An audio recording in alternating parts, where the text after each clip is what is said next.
Céline Moulis, qu'on peut applaudir aussi, qui est dijonnaise, que vous connaissez bien, qui est réalisatrice également, et qui avait reçu, si ma mémoire est bonne, le prix du jury du Festival Off, pour un film qui s'appelait Femise Destiny. Alors bonjour à Céline Moulis. On commencera par l'aventure, prendre l'aventure. Que signifie pour vous l'aventure? La grande question de ce que signifie l'aventure. Alors ceux qui essayent de la définir ont beaucoup de mal. Il y a pas mal de définitions, on voit pas mal de films qui tournent autour de l'exploit, du dépassement de soi. Je crois qu'il y a quelque chose de ça, du dépassement de soi, quoi qu'il en soit dans une aventure, qu'elle soit voulue ou pas voulue. C'est pas forcément la mise en danger, c'est franchir des étapes. Je disais l'année dernière que c'était aller vers quelque chose dont on ne connaît rien ou encore pas grand chose, mais une aventure, on est sûr qu'on va en revenir grandi, on est sûr que quelque chose va arriver et on y va avec un petit peu d'angoisse et puis en même temps beaucoup on attend beaucoup d'une aventure, quelle qu'elle soit en fait. Il suffit des fois de prendre juste un billet d'avion, ou de prendre un train ou un vélo, ou peu importe, et puis de se dire voilà, je pars à la découverte de quelque chose que je ne connais pas, et donc je vais forcément ressortir grandi de cette aventure. D'où la définition un petit peu de l'aventure. Comme vous l'avez fait sous-entendre, vous étiez ici l'année dernière aux Écrans d'Aventure pour présenter votre film Femise Destiny au Festival Off. Qu'est-ce que ça vous fait aujourd'hui de venir ici, mais cette fois en tant que membre du jury? Alors c'est deux choses différentes d'être effectivement réalisateur avec un film, d'être jugé et d'être le jugeant. En même temps que dans la vie c'est un petit peu ce qu'on fait tout le temps, c'est-à-dire qu'on voit des films, on les critique, on en prend des leçons, bonnes ou mauvaises, on se dit tiens ça fonctionne, d'un point de vue narratif ça fonctionne pas. Il faut éviter de tomber dans cet écueil ou au contraire il y a un intérêt à aller vers cette forme de narration. Donc là finalement j'endosse la casquette de celui qui juge. L'année dernière j'étais celui qui était celle qui était jugée. C'est intéressant, c'est tout aussi intéressant, mais je crois que ces deux casquettes on les a tous en nous, puisqu'il y a des choses qu'on aime, il y a des choses qu'on n'aime pas dans les films d'aventure, et on essaye de le faire valoir et on essaye surtout d'être objectif quand on est membre du jury. Pas forcément se laisser influencer par des attirances personnelles. Et alors pour vous, c'est quoi les ingrédients principaux pour réussir un film d'aventure? Un bon film d'aventure, pour moi déjà c'est quelqu'un qui nous transporte quelque part, qui nous fait partager un chemin, un cheminement, qui nous dit voilà je suis partie de là pour arriver là, et c'est cette fameuse leçon de vie dont je parlais tout à l'heure, il faut qu'elle transparaisse dans le film. Alors il y a plein de façons d'y arriver, mais je pense qu'il est essentiel d'avoir une grande proximité avec les protagonistes de l'histoire, que ce soit nous ou que ce soit quelqu'un qu'on filme. Il faut beaucoup d'humilité aussi je pense, parce que les super-héros c'est pas forcément quelque chose de très intéressant. Ce qui est plus intéressant c'est ce petit bout d'humanité qu'on a tous en chacun de nous et qu'on doit transmettre à d'autres gens qui ont tous ce petit bout d'humanité en eux, et c'est par là qu'on communique en fait, parce que bien un film de l'humanité, c'est pas avec des grands exploits qu'on va réussir à communier avec les autres. Et pour finir, c'est le festival a pour principale mission donc, de présenter des films d'aventure, des aventures vécues, mais aussi de regrouper des aventuriers et de se retrouver. Donc du coup entre aventuriers, qu'est-ce que ça vous apporte?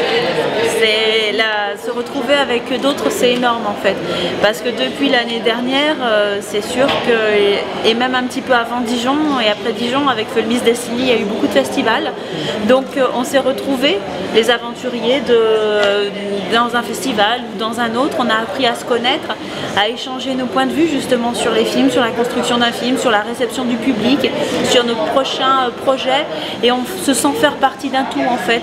On a des points communs dans un état d'esprit, on sait sûr qu'on sort un petit peu des sentiers battus, de la vie routinière du tout à chacun, mais justement en se rencontrant, en se retrouvant, on se sent moins seul et on se sent plus fort pour continuer dans ces aventures qui sont malgré tout toujours très, très individuelles. pour partir filmer seul ou pour partir faire une aventure, c'est un petit peu voilà, mettre de côté, se retrouver un petit peu le zombie de l'histoire, que ce soit au sein de sa famille, au sein de sa communauté, de ses voisins, de son entourage proche, et se retrouver comme ça tous ensemble, bah, ça motive quoi. On se rend compte qu'on n'est pas tout seul et puis qu'on fait plaisir aussi à d'autres en avançant sur ces chemins-là.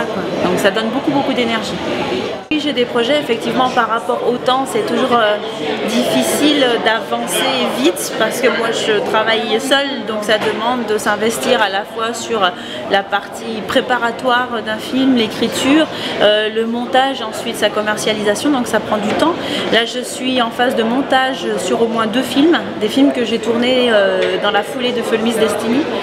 Il y en a un justement qui sera la suite de Fulmi's Destiny, puisque ce film-là raconte le destin, la vie d'un couple et de son entourage, comment en fait ils en sont arrivés à créer une œuvre qui s'appelle Sagesse de l'humanité. Dans le premier film en fait, qui est devenu un premier film, au début je voulais faire un seul et unique grand film, mais comme j'ai voulu m'attacher vraiment à cette force que leur avait donné l'Himalaya, finalement, prendre le temps de raconter ça, ça m'a pris le temps d'un film. Donc ensuite, ce qu'il est advenu c'est-à-dire ce projet Sagesse de l'humanité, la fonction de photographe de Olivier, le rôle d'auteur et la démarche de Daniel, c'est quelque chose qui fait partie d'un autre film où je les ai déjà filmés en Israël, en Jordanie, dans leur atelier, aussi en France, sur les routes d'Europe, pour photographier, pour rencontrer les gens, des philosophies, etc. Ça fait vraiment l'objet d'un autre film à part entière qui aura beaucoup de sens, je pense. Et puis à la suite aussi de Fulmi's Destiny, il y avait un point qui était important dans ce film-là, à mon sens, c'était le rapport entre l'éducation et la tradition. Et ces enfants qui sont perdus au milieu des montagnes, très loin, qui doivent quitter leur famille pour aller à l'école, et donc pendant plusieurs années ne pas retrouver leur famille et devenir pour autant des gens qui sont stables, qui sont amoureux de leur culture, qui portent des valeurs très haut. Ces jeunes-là m'ont interpellée et j'ai voulu comprendre cette démarche, à la fois la démarche des parents qui les envoient à l'école, leur rapport à l'école et qu'est-ce qu'ils sont devenus. Et donc j'ai passé 1 an avec eux dans une école au Ladakh pour comprendre les enfants qui aujourd'hui encore effectuent cette espèce de transhumance de plusieurs années pour aller à l'école, et puis que sont devenus les autres enfants qui, comme Motu Pédiskit à l'époque, étaient partis pour aller à l'école. Donc tout ça, ça rassemble plusieurs personnages, plusieurs aventures, les enfants, leurs parents, à différentes étapes aussi de leur vie, puisqu'il y a des enfants les plus jeunes qui ont 4-5 ans, les plus âgés qui ont aujourd'hui 30 ans. Donc qu'est-ce que ce parcours, cette aventure pour aller à l'école est devenu? Ça, c'est l'objet d'un deuxième film qui est à monter puisqu'il a été aussi lui tourné. Et en même temps il y aurait un 3e film qui est un peu plus en suspens parce qu'on n'a fait que la moitié du tournage, et ça fait suite aussi au film de Fulmi, puisque dans un des festivals, pour reprendre ta question, j'ai eu la chance de rencontrer le photographe Reza qui m'a demandé de partir avec lui sur un projet où il a emmené des enfants en Éthiopie pour des enfants éthiopiens en fait. Il est parti en Éthiopie pour apporter des appareils photo à ces enfants-là pour qu'ils soient les témoins de leur propre histoire. Et donc il leur a mis en main cet appareil, cet outil, pour qu'ils photographient ce qu'ils avaient envie de photographier. Donc là c'est un projet qu'on a déjà tourné en partie et pour lequel il reste encore des choses à faire, peut-être à retourner voir ce qu'un an après ces enfants-là ont fait avec cet appareil. Donc les projets sont riches, sont hyper intéressants, mais toujours très longs à mettre en place du fait de l'indépendance de mon travail. Le revers de la médaille principale, c'est surtout de prendre beaucoup de temps à se réaliser. Voilà.